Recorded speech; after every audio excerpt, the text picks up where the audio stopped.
Hello. स्वागत है आपका रनशाइस में। मैं रवि कुमार।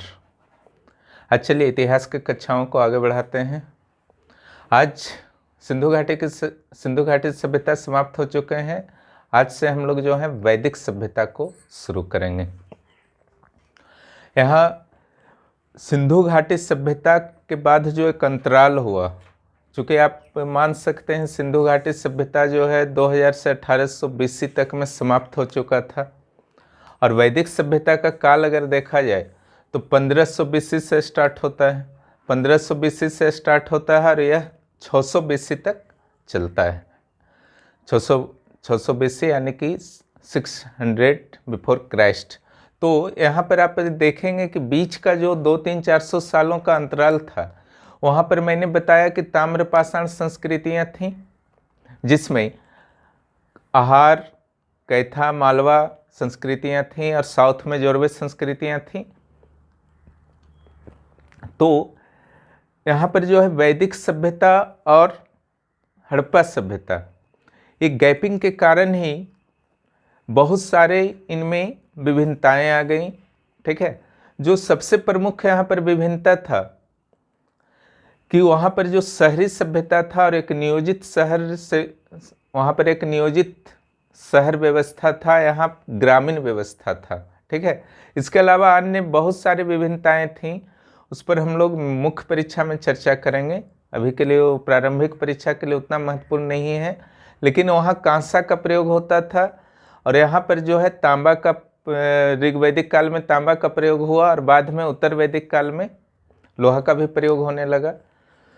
तो वैदिक काल आखिर क्यों नाम दिया गया? वैदिक काल इसलिए नाम दिया गया क्योंकि इस काल में 4 प्रमुख वेदों की रचना हुई और ये 4 वेद थे: ऋग्वेद, यजुर्वेद, सामवेद और अथर्ववेद। ऋग्वेद सबसे पुराना वेद है और अथर्ववेद जो है सबसे प्रवर्ती वेद है। ठीक है।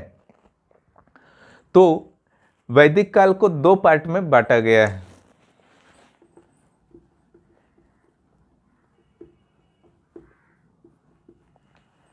ऋग्वैदिक काल,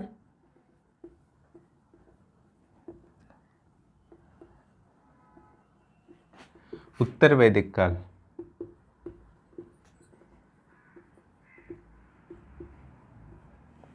ऋग्वैदिक काल जो आपका था 1500 BC से 1000 BC तक माना जाता है और ये 1000 BC से 600 BC तक माना जाता है। दोनों में अंतर क्या किया गया है, इसके बारे में जो जानकारी मिलती है ऋग्वेद से, और इसके बारे में जानकारी मिलती है रेस्ट 3 वेद से। ठीक है। एक अंतर और अभी फिलहाल के लिए आप लिख लीजिए, यहाँ लोहा का प्रयोग नहीं होता था और यहाँ पर लोहा का प्रयोग होता था। ठीक है। लोहा के प्रयोग को आप मान सकते हैं। तो ऋग्वैदिक और उत्तर वैदिक काल में यही आपका मेन डिफरेंस था और यहाँ पर लोहा का जो प्रयोग हुआ, लोहा के प्रयोग के कारण तांबा और कांसा के अपेक्षा जो है लोहा बहुत ही मजबूत धातु होता है। लोहा के प्रयोग के कारण क्या हुआ कि जंगलों को काटना संभव हुआ। उत्तर वैदिक काल में जो आपके परिवर्तन आए ऋग्वैदिक काल के अपेक्षा, जंगल जब कटे तो कृषि भूमि का विस्तार हुआ। अब जंगल जब सरलता से कटे, कृषि भूमि का विकास हुआ, तो कृषि का उत्पादन में वृद्धि हुआ। तो अधिशेष उत्पादन जो था, अधिशेष उत्पादन की संभावना बनी, जिससे पहले जो जीवन निर्वाह टाइप का कृषि था, अब अधिशेष उत्पादन को लोग जो है बेच सकते थे। इससे वाणिज्य व्यापार का बहुत तीव्रता से उत्तर वैदिक काल में विकास हुआ। ठीक है। इसका एक सैद्धांतिक पक्ष भी देख सकते हैं। ऋग्वैदिक काल में अत्यधिक कर्मकांड थे। ये कर्मकांड जो है उत्तर वैदिक काल में धीरे धीरे समाप्त हुए। एक दार्शनिक ग्रंथ के रूप में आपका उपनिषद भी सामने आया, जिसे आप वेदांत भी कहते हैं। वेदों के अंत में चूंकि रचना हुई, उपनिषद में सबसे पहले ये स्पष्ट किया गया कि जो पशु बलि वगैरह है, कर्मकांड वगैरह है, उसका विरोध किया गया। ठीक है, यही उपनिषद जो था बौद्ध और जैन धर्म का उत्पत्ति का आधार बना था। ठीक है, तो फिलहाल जो है हम लोग ऋग्वैदिक काल के बारे में अध्ययन करेंगे। ऋग्वैदिक काल में जो पहला आपका सेक्शन बनता है जहाँ से प्रारंभिक परीक्षा में प्रश्न आते हैं वो है ऋग्वैदिक साहित्य। ठीक है,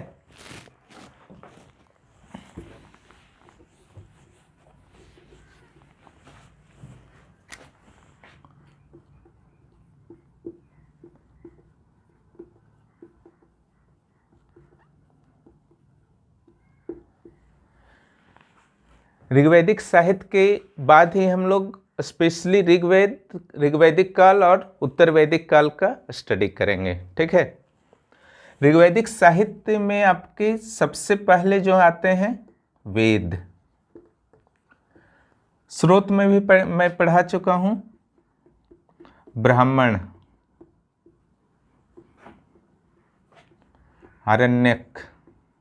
जो प्रारंभिक परीक्षा की दृष्टि से इंपॉर्टेंट है उसी को मैं बताऊंगा।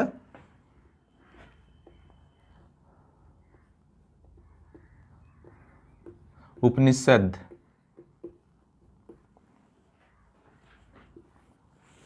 उपनिषद के बाद पुराण,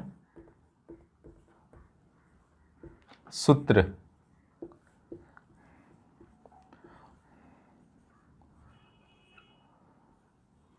उपवेद,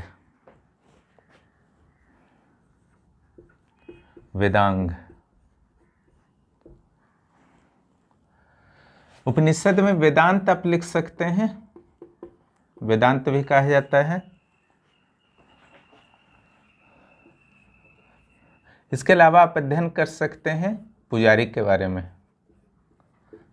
अलग अलग वेदों को पढ़ने वाले पुजारी को क्या कहा जाता था। ठीक है, तो यहां सबसे पहले आता है वेद। वेद में जो पहला था आपका ऋग्वेद,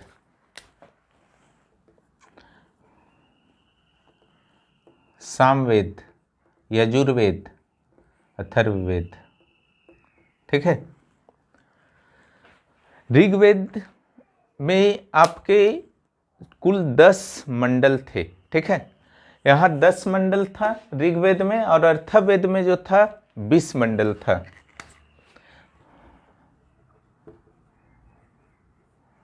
यहाँ 20 मंडल था, ध्यान रखिएगा। ऋग्वेद के संदर्भ में अगर ध्यान दीजिएगा, 10 मंडल के अलावा 1080 सूक्त थे, हैं भी। ठीक है, ये 10 मंडल में से कुछ मंडल जो है आपके लिए, आपके परीक्षाओं के लिए बहुत ही इंपॉर्टेंट हैं। ठीक है, जिसमें जैसे पहला जो तीसरा मंडल है, ठीक है, तीसरा मंडल जो है आपका, उसमें गायत्री मंत्र का चर्चा किया गया है।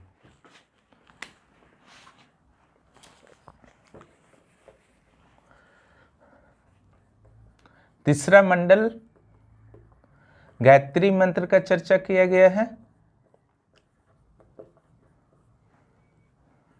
विश्वामित्र के द्वारा रचना की गई है,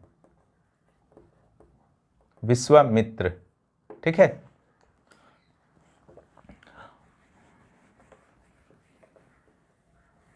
उसके अलावा 8वां मंडल एक इंपॉर्टेंट है,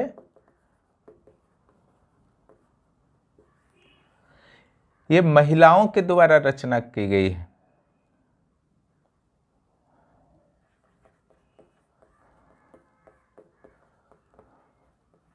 घोषापाली भिरुचि। और 9वां मंडल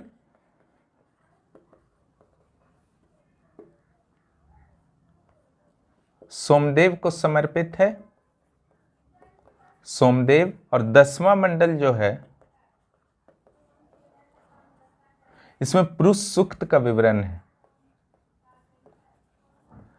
4 वर्णों का पहली बार वर्णन आता है।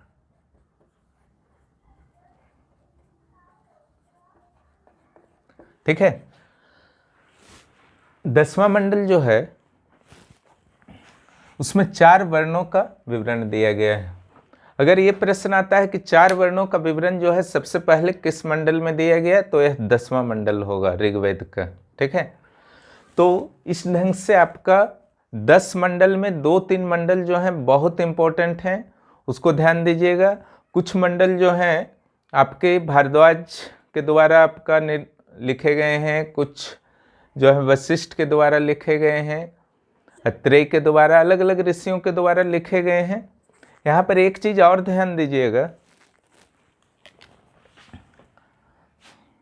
ऋग्वेद में 2 से 7 तक के जो मंडल हैं वो प्राचीनतम है, वो प्राचीनतम है। 2 से 7 तक के मंडल जो हैं प्राचीनतम है,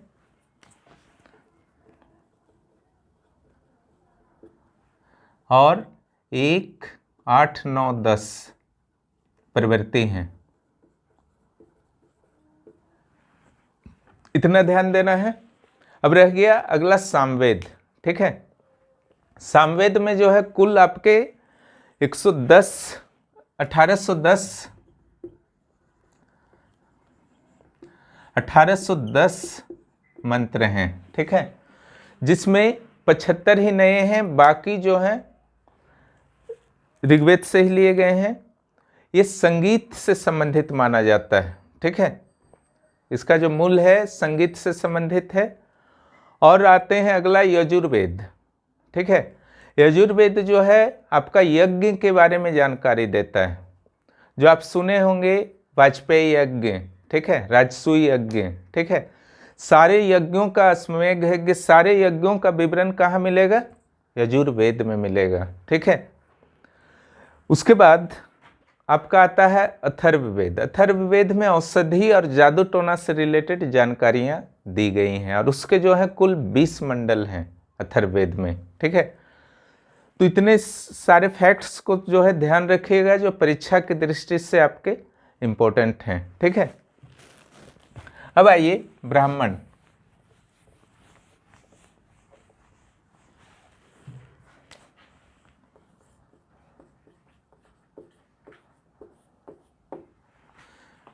ब्राह्मण जो होते थे वेदों को समझना थोड़ा कठिन था, इसके कारण कई विद्वानों के द्वारा ब्राह्मणों की रचना कर दी गई, जिससे सॉफ्ट भाषा में वेद का एक तरह से समझिए सार को लिखा गया था। ठीक है, चाहे ब्राह्मण हो, आरण्यक हो या उपनिषद हो। अगर ऋग्वेद का बात की जाए तो 2-2 ब्राह्मण हैं ऋग्वेद के, 2 ब्राह्मण, 2 आरण्यक और 2 उपनिषद। ठीक है, और इसका नाम जो है ऋग्वेद के लिए कौस्तिकी और ऐत्रेयी। ठीक है, ऋग्वेद का जो होगा कौस्तिकी, ऐत्रेयी। कौस्तिकी और ऐत्रेयी, इसका तीनों के लिए हो जाएगा ब्राह्मण, आरण्यक और उपनिषद। ठीक है, यहाँ पर कोई कंफ्यूजन नहीं करना है।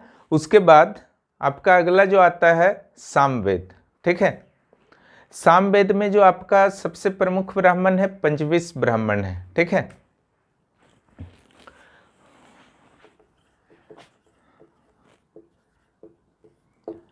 इसके अलावा पंचविश, षड्विश, इसी का 26वां भाग है पंचविश का।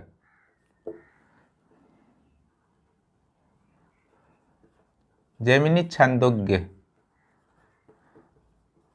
4 ब्राह्मण है सामवेद का। ठीक है, जिसमें पंचविश को टांड्य महाब्राह्मण भी बोला जाता है। टांड्य महाब्राह्मण भी बोला जाता है। ठीक है, अगर आता है प्रश्न कि सबसे पुराना ब्राह्मण कौन है, तो वो होगा पंचविश ब्राह्मण। ठीक है, और उसके बाद जो आप अगर अर्थवेद के ब्राह्मणों की बात करें, यजुर्वेद के ब्राह्मण बहुत महत्वपूर्ण नहीं है, तो गोपथ ब्राह्मण जो है सबसे इंपॉर्टेंट है। यहाँ पंचविश हो गया सबसे पुराना ब्राह्मण, और सबसे बाद का ब्राह्मण कौन है, तो गोपथ ब्राह्मण होगा। ठीक है, वो किससे संबंध रखता है? अर्थवेद से संबंध रखता है। ठीक है, लेकिन यजुर्वेद का एक ब्राह्मण है शतपथ ब्राह्मण, ठीक है। अगर आपका ये आता है कि ऐतिहासिक दृष्टि से सबसे इंपॉर्टेंट कौन ब्राह्मण है, तो होगा शतपथ ब्राह्मण, ठीक है। वो यजुर्वेद से संबंधित रखता है, गोपथ जो है अर्थवेद से संबंधित रखता है, सबसे पुराना पंचविश जो है वो सामवेद से संबंधित रखता है। उसके बाद हम लोग आते हैं आरण्यक पर, ठीक है।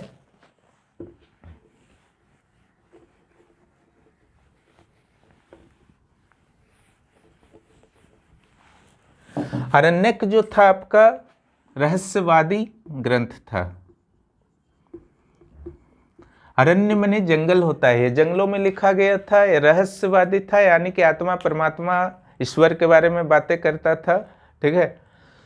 तो यहाँ पर जो मैंने बताया आपको कि ऋग्वेद का जो आपका था कौस्तिकी और ऐत्रेय, ठीक है, उसको ध्यान में रखिएगा, वही इंपॉर्टेंट है प्रारंभिक परीक्षा की दृष्टि से। उसके बाद आते हैं उपनिषद, ठीक है। उपनिषद तो ऐसे 300 से अधिक थे, लेकिन महत्वपूर्ण कुछ ही थे, ठीक है। यहाँ पर जो आपको याद रखना है सबसे इंपॉर्टेंट, मुंडक उपनिषद, ये था अर्थवेद का था, ठीक है। और सबसे पुराना कौन सा उपनिषद है, बृहदोराण्यक उपनिषद।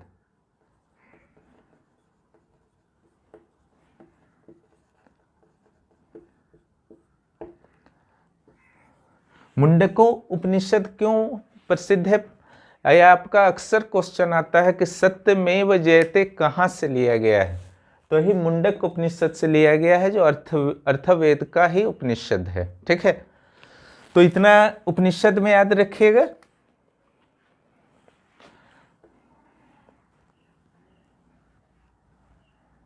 पुराण, पुराण में याद रखिएगा 18 पुराण है, ठीक है। 18 पुराण है, मत्स्य पुराण सबसे पुराना पुराण है। सूत्र के बारे में मैं बात कर चुका हूं स्रोत में, ठीक है। कल्प सूत्र है, वो ऐतिहासिक दृष्टि से अत्यंत महत्वपूर्ण है, ठीक है। उसके अलावा जो है सुलभ सूत्र, स्रोत सूत्र, धर्म सूत्र, गृह सूत्र। अगर ये आता है कि यज्ञ वेदिकाओं के बारे में, जो नाप कितना लंबा चौड़ा वगैरह होना चाहिए, कितना ऊंचा होना चाहिए, तो किस सूत्र में विवरण दिया गया है, तो होगा आपका सुलभ सूत्र, ठीक है। उसी ढंग से अगर आपका आता है नियम कानून के बारे में, जो प्राचीनतम कोड कौन सा है, यानी कि जैसे अभी आईपीसी है, तो सबसे पुराना विधि का बुक कौन सा होगा, तो ये होगा आपका धर्म सूत्र, ठीक है।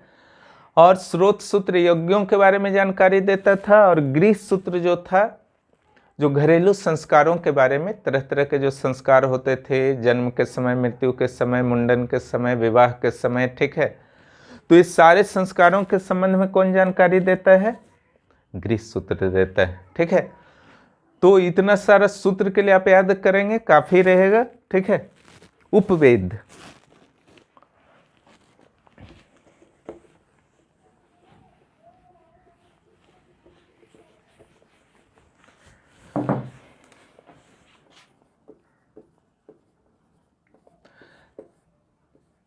देखिए ऋग्वेद का जो था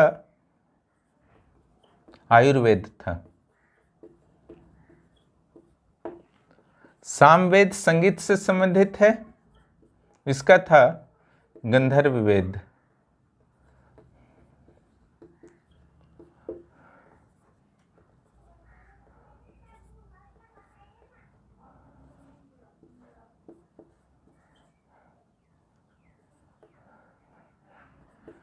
यजुर्वेद का था धनुर्वेद, और अर्थवेद का था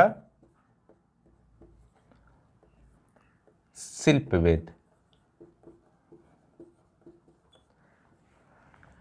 ठीक है। इसी जगह पुजारी को भी लिख लीजिए।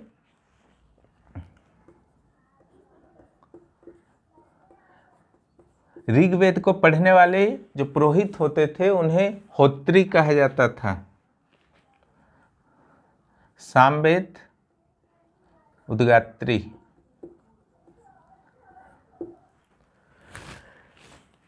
यजुर्वेद के अथर्वयु और अर्थवेद को पढ़ने वाले पुरोहित जो थे वो ऋतविद कहलाते थे।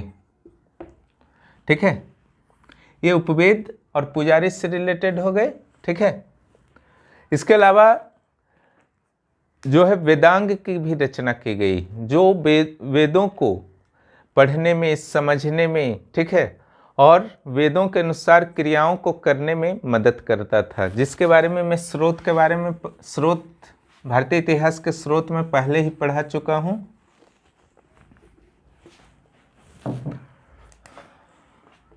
शिक्षा, छंद, व्याकरण, निरुक्त, ज्योतिष, कल्प।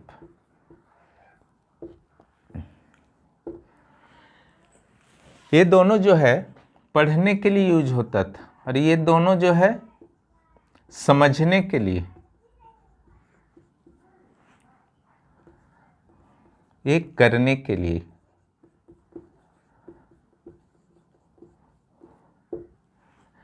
ज्योतिष आप समझ ही रहे हैं। निरुक्त एक थोड़ा सा यास्क के द्वारा लिखा गया था। यह शब्द व्युत्पत्ति के बारे में बताता है और कोई भी शब्द कैसे उत्पन्न हुआ निरुक्त बताता है। व्याकरण तो आप समझ ही रहे हैं, छंद कविताओं में प्रयोग होता था, ठीक है, अभी भी होता है।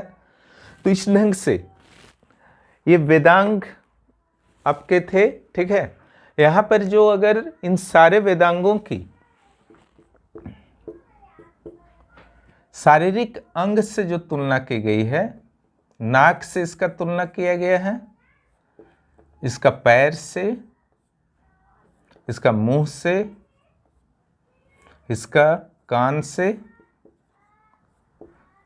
नेत्र से, आंख से, और ये जो लास्ट वाला कल्प है ये हाथ से तुलना किया गया है, इसका प्रतीक माना गया है। ठीक है, तो ये जो था आपका वैदिक साहित्य था। इतना पढ़िएगा, नोट्स आपको मिल जाएंगे, वहाँ पर अच्छी तरह से देख लीजिएगा। ठीक है, ये मैंने सिंपल आपको समझाया। अब चलिए हम लोग ऋग वैदिक काल के बारे में थोड़ा अध्ययन कर लेते हैं।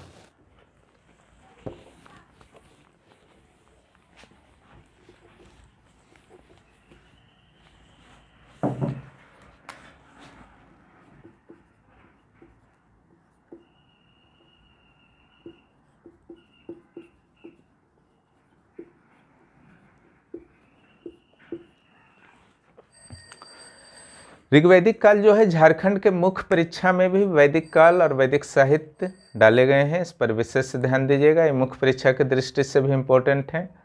ऋग्वैदिक काल के बारे में मैंने बताया कि यहाँ की दो विशिष्टताएं थीं, एक लोहा प्रयोग नहीं होता था, दूसरा इसके बारे में जो भी जानकारी मिलती है वो ऋग्वेद से मिलती है। तो यहाँ जो मुख्य रूप से साक्ष्य मिले हैं, जिसके आधार पर पुरातात्विक साक्ष्य की अगर बात की जाए, ऋग्वेद के अलावा तो साहित्यिक हो गया। ठीक है, ऐसे भी स्रोत ग्रंथ था ऋग्वेद, यानी कि सुन करके लिखा गया था। लेखन के बारे में ऐसा कोई उस समय भी साक्ष्य नहीं मिला है, ऐतिहासिक में ही शामिल किया जाता है। तो यहाँ पर लोहा का प्रयोग नहीं होता था। ठीक है, और ऋग्वेद से ही जो भी जानकारी मिली है, इसका साक्ष्य जो मिला है, अगर पुरातात्विक साक्ष्य की बात कीजिएगा तो पंजाब में मिला है और हरियाणा में मिला है, भगवानपुरा।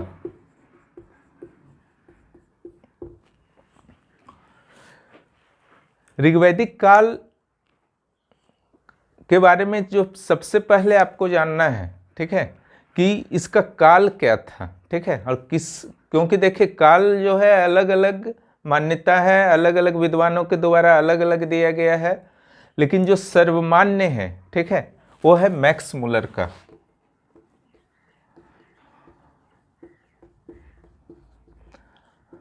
इनका कहना था कि मध्य एशिया से आर्य जो है भारत लगभग 1500 BC 1500 BC यानी कि आज से 3500 साल पहले उनका आगमन भारत की भूमि पर सिंधु क्षेत्र में हुआ। ठीक है,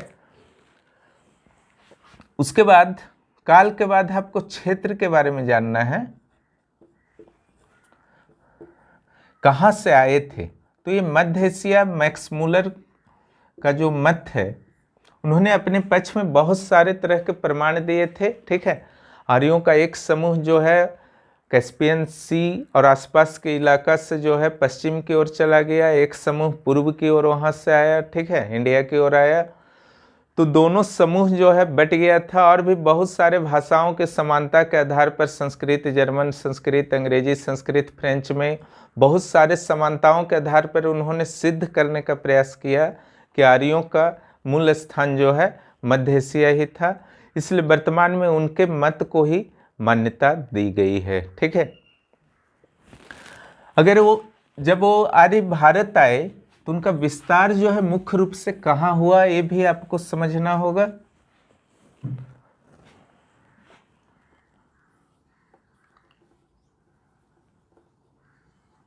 मुख्य रूप से जो है पाकिस्तान, अफगानिस्तान का आप क्षेत्र आज देख रहे हैं, उस क्षेत्र में हुआ है, साउथ इंडिया में नहीं, है ना।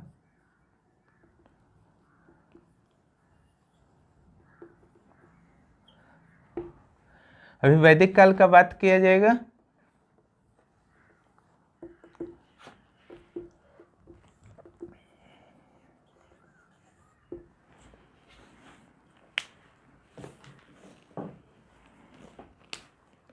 यहां देखिए, मानसरोवर के पास से सिंधु नदी का निकास है, मिठानकोट के पास से सतलज से मिल करके कराची के पास से गिर जाती है। इसी जगह से सतलज का निकास है। ठीक है,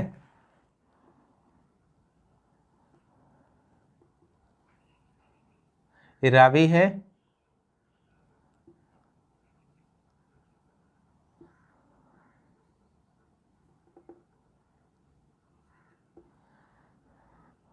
और ये झेलम, झेलम, चेनाब, रावी, ब्यास, सतलज, सिंधु, इंडस। ठीक है, तो ये सारी नदियां थीं जो, और ये गंगा यमुना,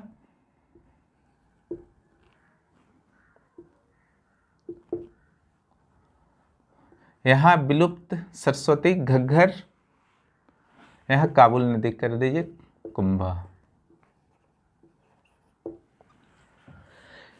इस क्षेत्र में आर्यों का सबसे पहले जो था आगमन हुआ। ठीक है, यहाँ पे देखते हैं आर्य जब इधर से आए मध्य एशिया से, ठीक है, तो पंचनद क्षेत्र में बसे।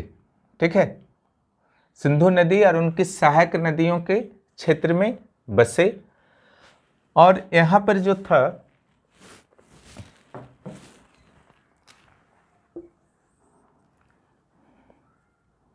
इस जगह विंध्य पर्वत है और उसके नीचे सतपुड़ा है।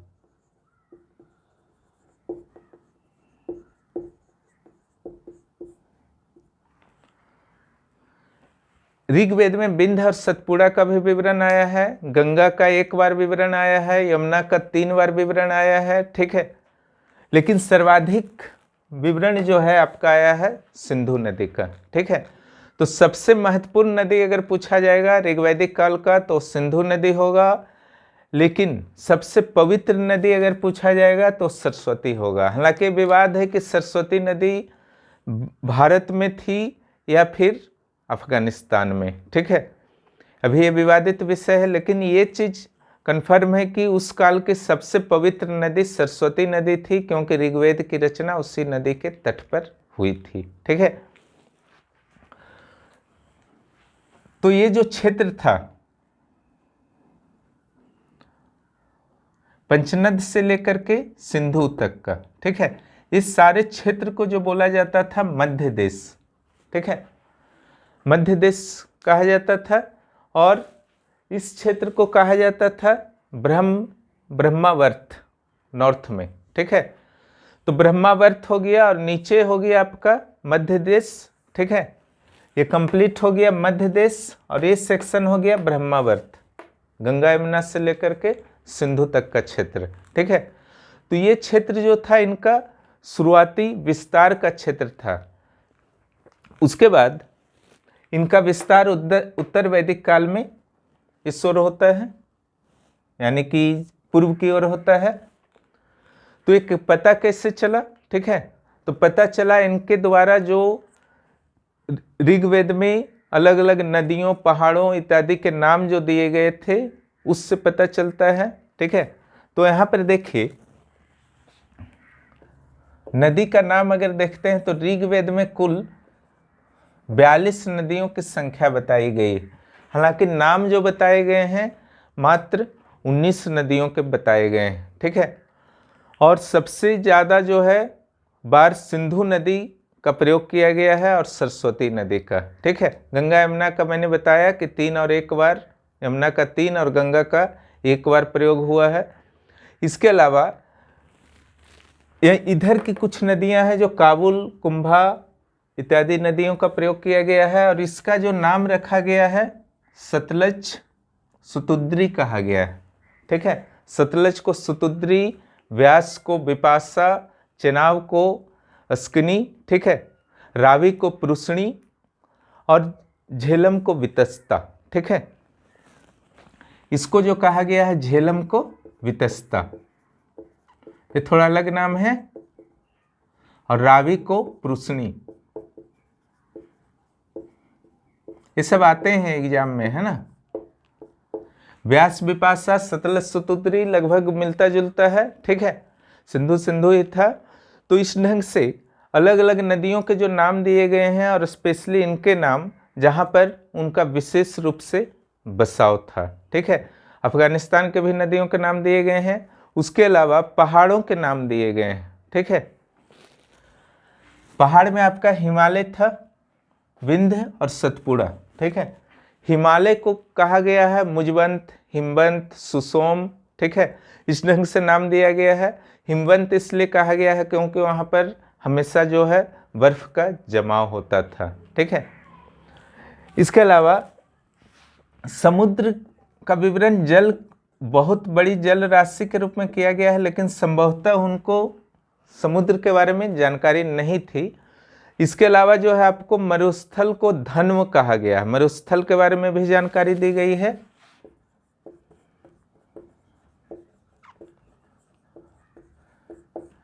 इस क्षेत्र में जो मरुस्थल था राजस्थान क्षेत्र में, उस क्षेत्र में संभवतः उनका प्रसार नहीं हो पाया होगा और उस इलाका को इनके द्वारा क्या कहा गया है, धन्व कहा गया। लेकिन आर्यों का जो प्रवेश था इतना सरल नहीं था। उन्हें जो यहाँ जैसे ही वो आए, उन्हें यहाँ जो पहले से लोग रह रहे थे उनसे उनको संघर्ष करना पड़ा, ठीक है। यहाँ जो रहने वाले लोग थे पहले से, वो कौन थे, तो मृदभांड के आधार पर ताम्रपाषाण कालीन लोग थे, ठीक है। उन लोग कैसा बर्तन प्रयोग करते थे, मृदभांड, लाल काले मृदभांड और गैरिक मृदभांड, ठीक है। RBW GW गैरिक मृदभांड का प्रयोग करते थे। और इन लोग कौन सा मृदभांड प्रयोग करते थे वैदिक काल वाले, तो इन लोग प्रयोग करते थे PGW पेंटेड ग्रेवेयर, चित्रित धूसर मृदभांड, ठीक है। इनके मृदभांड को कहा जाता है चित्रित धूसर मृदभांड, ठीक है। तो PGR का लड़ाई आपका हुआ RBW लाल काले मृदभांड वालों से और गैरिक मृदभांड वालों से। इस संघर्ष में जो आर्यों की थी जीत हुई, ठीक है, क्योंकि इनके पास तांबे के हथियार थे, ठीक है। और उससे बड़ी चीज थी कि हथियार जो थे उन्नत किस्म के थे, जिसमें पुष्चिन, रिष्णु, ठीक है, किलों को गिराने वाला, तोड़ने वाला हथियार, विष बुझे बाण का प्रयोग करते थे, ठीक है। यही कारण संभवतः है कि इंद्र को पुरंदर कहा गया है, किलों को तोड़ने वाला, ठीक है। जो भी हो, इनकी जो है विजय हुई। जो पहले से वासी थे उनको जो है पूर्व की ओर या दक्षिण की ओर इन्होंने पुश कर दिया और धीरे धीरे उत्तर भारत पर इनका साम्राज्य जो था स्थापित होने लगा। ठीक है, इसी क्रम में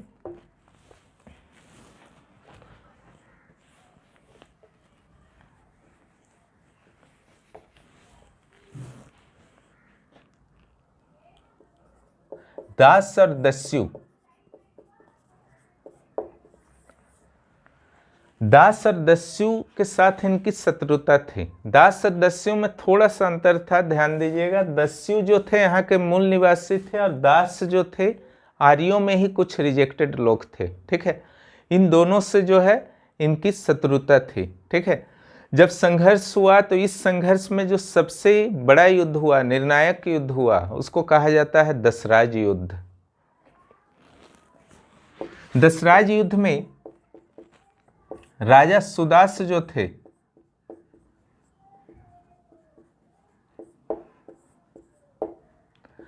दस कबीलों के समूह को हराया। 10 में 5 आर्य कबीला, 5 अनार्य कबीला था। ठीक है, जो आर्य कबीला थे उसमें जो मुख्य रूप से थे पुरु, तुर्वस, यदु और द्रुहु। ठीक है, आर्य जो थे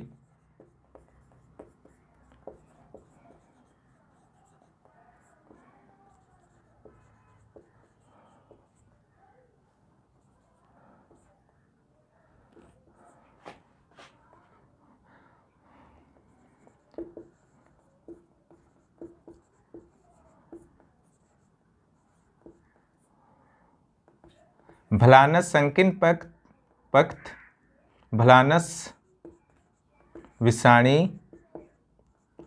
ठीक है, 1-2 लिख लीजिए, सारा को जरूरत नहीं है। शिव। ठीक है, तो इन लोग जो थे आर्य और अनार्य, राजा सुदास ने क्या किया, इन 10 राजाओं के, इन 10 कबीलों के समूह को पराजित कर दिया। इस ढंग से आर्यों का नियंत्रण जो था काफ़ी मजबूत हो गया। इसके बाद आर्यों की सत्ता जो है खास करके उत्तर पश्चिमी भारत पर स्थापित हो गई। अभी पूर्वी उत्तर प्रदेश और बिहार में वे प्रवेश नहीं कर पाए थे, क्योंकि आप देखते हैं कि गंगा और यमुना का विवरण जो है बहुत कम बार दिया गया है।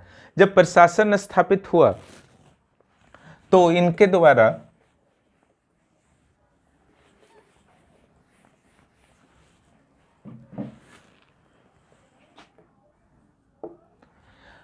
आर्यों में यज्ञ को काफी महत्व दिया जाता था।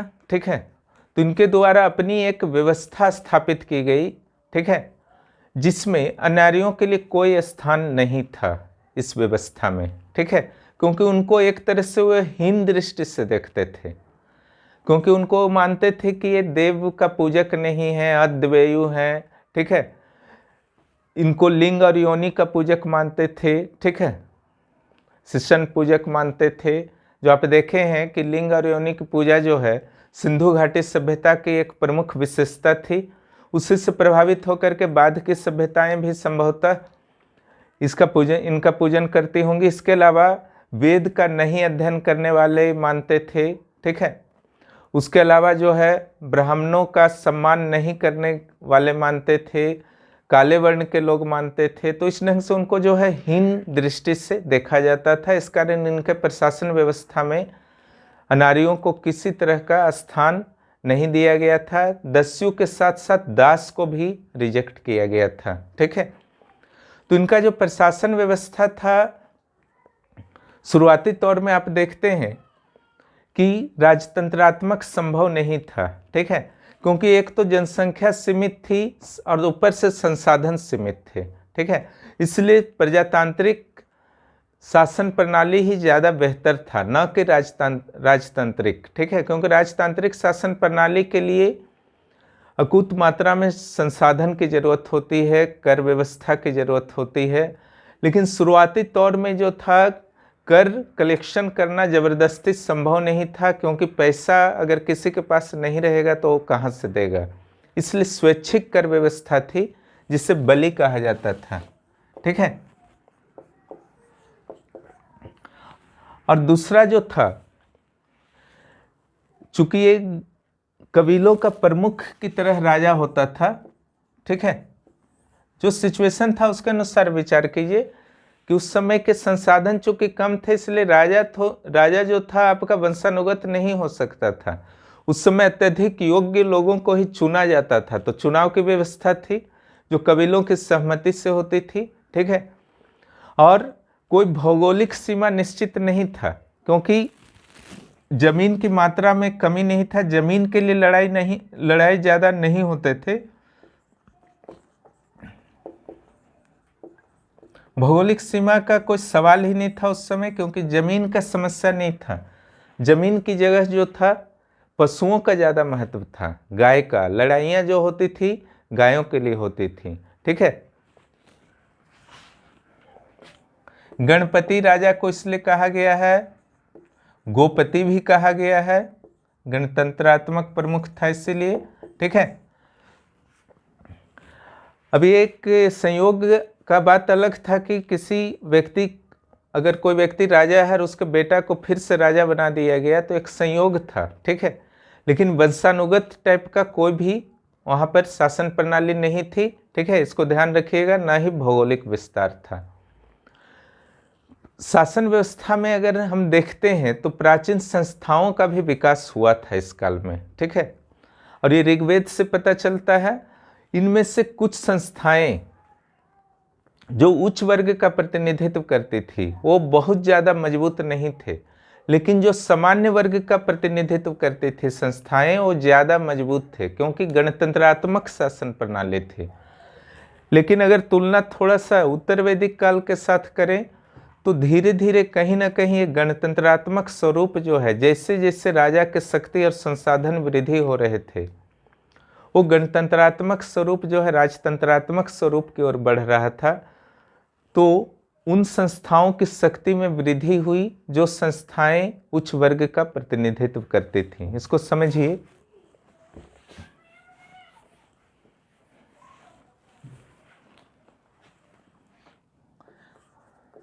विष का अर्थ था यहां पर लोग ऋग्वैदिक काल में, ठीक है। इसका 170 बार प्रयोग हुआ है। जन का अर्थ था कबीला, लोगों का समूह। 275 बार प्रयोग हुआ है, ठीक है। यही जन जो था बाद में चल करके जनपद बना। जब बहुत सारे जन मिल गए तो जनपद, और बहुत सारे जनपद मिल गए तो क्या कहलाए? महाजनपद। जब हम लोग 16 महाजनपदों का अध्ययन करेंगे तो इसी क्रम में आपको अध्ययन करना है, ठीक है। जन, जनपद, महाजनपद, ये बाद का चीज है।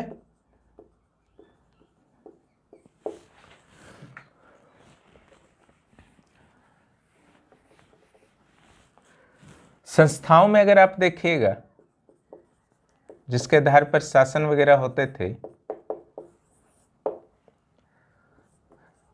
सभा समिति, विद्वत गण। सभा समिति, विद्वत गण। ऋग्वेद में अगर आप देखते हैं तो सभा का 8 बार, समिति का 9 बार प्रयोग हुआ है और विद्वत का 122 बार, ठीक है। ऋग्वेद में विद्वत का 122 बार प्रयोग हुआ है। विद्वत जो था सबसे प्राचीन संस्था था वैदिक लोगों का, ठीक है।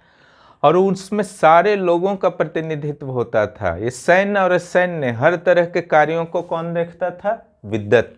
सभा समिति सामान्य रूप से माना जाता था कि उच्च वर्गों का था, लेकिन समिति के अपेक्षा सभा पर अगर आप विचार करेंगे तो सभा जो है पुरोहितों, ब्राह्मणों और जो भी उच्च वर्ग के लोग थे उनका ये संगठन था, ठीक है।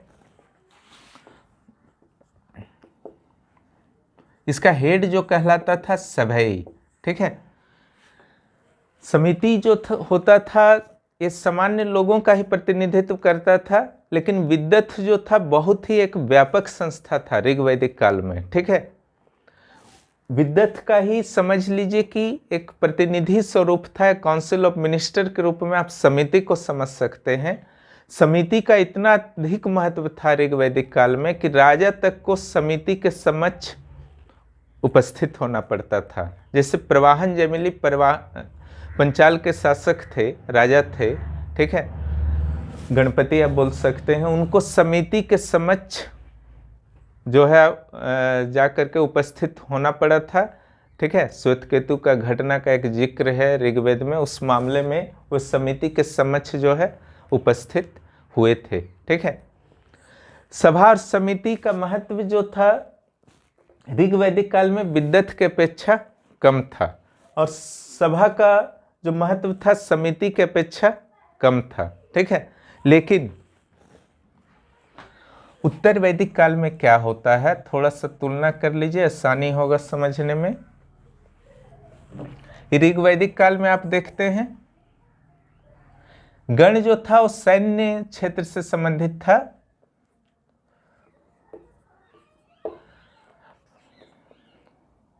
अर्थवेद यानी कि उत्तर वैदिक काल का एक ग्रंथ है। यहां पर देखिए क्या हुआ, 17 बार सभा का प्रयोग हुआ है, 13 बार समिति का, 22 बार विद्वत का, ठीक है। इस तुलना को आप जरूर लिखिएगा मुख्य परीक्षा के उत्तर लिखने में भी, किस ढंग से सभा का महत्व जो था, उच्च वर्गीय संगठन जो था उसका महत्व जो था अचानक बढ़ गया था, ठीक है। और समिति का महत्व भी बढ़ा लेकिन इसके अपेक्षा कम बढ़ा, और विद्वत का महत्व तो बहुत ज़्यादा डाउन हो गया। इस शब्द के प्रयोग से ही यह पता चलता है, ठीक है। अर्थवेद का जहाँ तक बात है, अर्थवेद में क्लियर कहा गया है कि सभा और समिति जो थे, इस पर भी आपका उत्तर वैदिक काल में समिति पर भी उच्च वर्गों का प्रभाव हो गया। सभा और समिति, प्रजापति की 2 पुत्रियां हैं,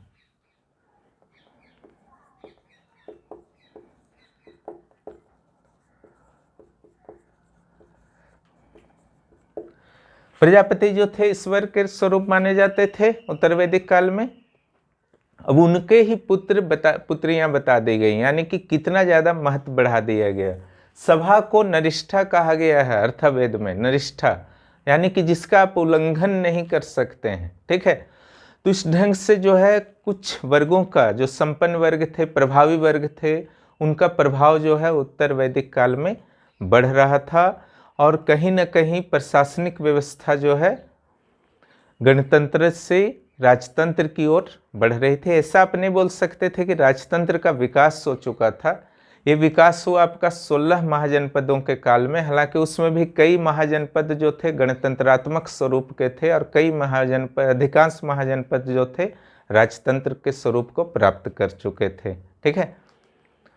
तो इस ढंग से ऋग्वैदिक काल का ये अध्ययन आपका जारी रहेगा अगले क्लास में भी। हम लोग फिर अगले क्लास में हिस्ट्री के मिलते हैं, तब तक आप इतना स्टडी कीजिए। जो ऋग्वैदिक काल के नोट्स हैं उत्तर वैदिक पूरे वैदिक काल के, वो आपके लास्ट क्लास के बाद प्रदान कर दिए जाएंगे।